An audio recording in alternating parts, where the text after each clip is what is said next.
Hi అండి, welcome to Padma home foods. నేను పద్మ. ఈరోజు మన ఛానల్లో ఎంతో టేస్టీ అండ్ హెల్దీ జొన్న దోశని చాలా సింపుల్గా ప్రిపేర్ చేసుకోవచ్చండి. ఈ జొన్న దోశ మన ఆరోగ్యానికి ఎంతో మేలు చేస్తుంది. షుగర్ పేషెంట్స్కి అయితే ఈ విధంగా జొన్నలతో ఎప్పుడు గడక, చపాతీ లాంటివి కాకుండా ఈ విధంగా దోశలు లేదంటే ఇడ్లీలు కూడా ప్రిపేర్ చేసుకోవచ్చండి. ఈ విధంగా జొన్న దోశ ప్రిపేర్ చేయడానికైతే ఇక్కడ నేను ఒక హాఫ్ కప్పుతో 2 కప్పులు అంటే ఒక 1 కప్పు జొన్నలను నానబెట్టుకున్నానండి. ఈ జొన్నలని హాఫ్ కప్పుతో నేను తీసుకున్నాను. హాఫ్ కప్తో 2 అంటే 1 కప్ అండి. ఇలా తీసుకున్న ఈ జొన్నలని 2-3 సార్లు వాష్ చేసుకుని మళ్ళీ ఫ్రెష్గా వాటర్ వేసుకొని 8 అవర్స్ పాటు నానబెట్టుకున్నానండి. తర్వాత ఇవి పక్కన పెట్టుకొని మినపగుండ్లు హాఫ్ కప్పు తీసుకున్నాను. 1 కప్పు జొన్నలు తీసుకుంటే మనం హాఫ్ కప్పు మినపగుండ్లను తీసుకోవాలి. 1 టీ స్పూన్ మెంతులు తీసుకోవాలి. ఈ విధంగా హాఫ్ కప్పుతో నేను మినపగుండ్లని నానబెట్టుకొని ఒక 2-3 సార్లు వాష్ చేసుకుని ఫ్రెష్గా వాటర్ వేసుకొని మినపగుండ్లను కూడా ఒక 8 అవర్స్ పాటు నానబెట్టుకున్నానండి. ఇప్పుడు ఇవి పక్కన పెట్టుకొని ఒక పావు కప్పు అటుకులను తీసుకోవాలి. నేను చూపిస్తున్న కప్పుతో మెజర్మెంట్స్ అండి.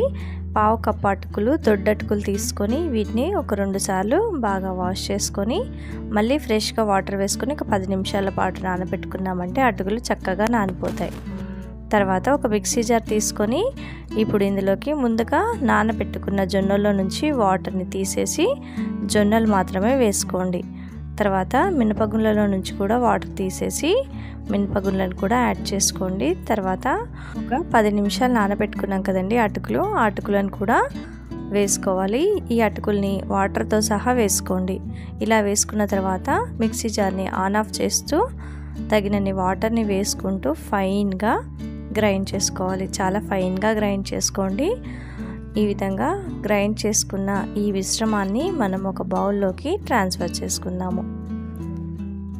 ఈ విధంగా ఒక బౌల్లోకి మొత్తం అంతా కూడా వేసుకున్న తర్వాత ఇది ఓవర్ నైట్ అంతా ఫర్మెంట్ చేసుకోవడానికి మూత పెట్టుకొని పక్కన పెట్టుకోవాలండి.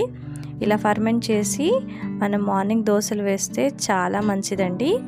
ఈ విధంగా దోశ పిండిని మూత పెట్టుకొని ఫర్మెంట్ చేసుకొని మార్నింగ్ కల్లా చూసామంటే చూడండి చక్కగా పిండి అనేది ఉబ్బిపోయింది, చక్కగా ఫర్మెంట్ అయిపోయిందండి.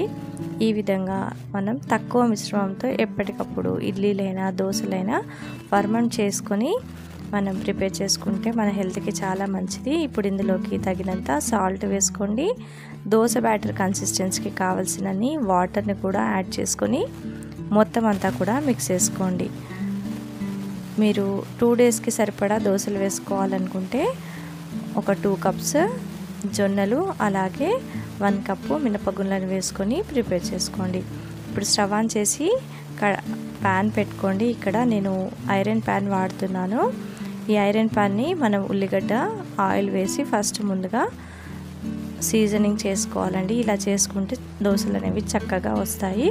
తర్వాత కొంచెం వాటర్ చిలకరించుకొని ఈ విధంగా దోశ పిండిని వేసుకొని ఈ విధంగా స్ప్రెడ్ చేసుకొని తర్వాత ఆయిల్ అంతా కూడా చుట్టూరా వేసుకోండి.